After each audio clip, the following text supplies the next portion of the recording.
ومولانا محمد وعلى آله وصحبه سيد الأنبياء والمرسلين يا ذا الجلال والإكرام। প্রতিদিন একটু একটু করে ইলম অর্জন করা। কি অর্জন করা? ইলম। আমি কিন্তু মাহফিলটা করি ক্লাসের মতো। মাহফিলটা আমার কাছে ওয়াজ মাহফিল না, কারণ ওয়াজ আর এখন ওয়াজ নাই, ওয়াজ হয়ে গেছে আওয়াজ। কথা বুঝতে পারলাম না? ওয়াজ হয়ে গেছে আওয়াজ, ওয়াজ আর ওয়াজ নাই। নবী ওয়াজ করতেন, আওয়াজ করতেন না। আমরা আওয়াজ করি, ওয়াজ করি না। আওয়াজ মানে কি? যার সুরের পাওয়ার যত বেশি, যার সুরের তাল লয় যত সুন্দর, তার ওয়াজের মার্কেটে তত ভালো। হ্যাঁ, কারো 60,000, কারো 1 লাখ, কারো 1.5 লাখ, কারো শিডিউল খালি নেই আগামী 2 বছর। কেন? সুরের তাল লয় তার অত বেশি। কথা কয় না? তার মানে আওয়াজটা হয়ে গেছে এখন ওয়াজ।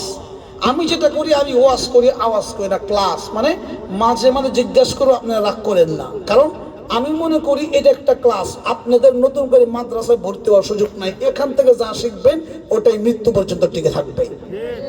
এবং আমি কি শিখাবো, একটু সামনে আসেন, ধৈর্য ধরেন, রাগ করেন না। বয়ানের মধ্যে 40 মিনিট সুরেই দেই না।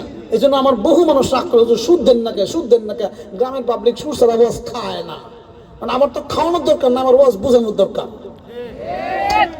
আমার তো খাওয়ানোর দরকার না। আপনি আমার দাওয়াত দিয়ে না, জিন্দগিতে কোনোদিন বলবো না আপনি আমার দাওয়াত দেন, কোনোদিন আপনারা বলবো না আমি। এটা আমার তবিয়ত না ভাই। আমি একটা ওয়াজ করবো বছরে, একটা আমার 100 হইতে হবে। কিয়ামতের মাঠে জিহ্বাটা কাটা না যায়, ওইটা আমার ফিকির করতে হবে, কারণ বক্তা জিহ্বা কিয়ামতের মাঠে আল্লাহ ধৈর্য ধরে আগে কাটবে। চিন্তা করে ওয়াজ একটা করো বছরে একটাই।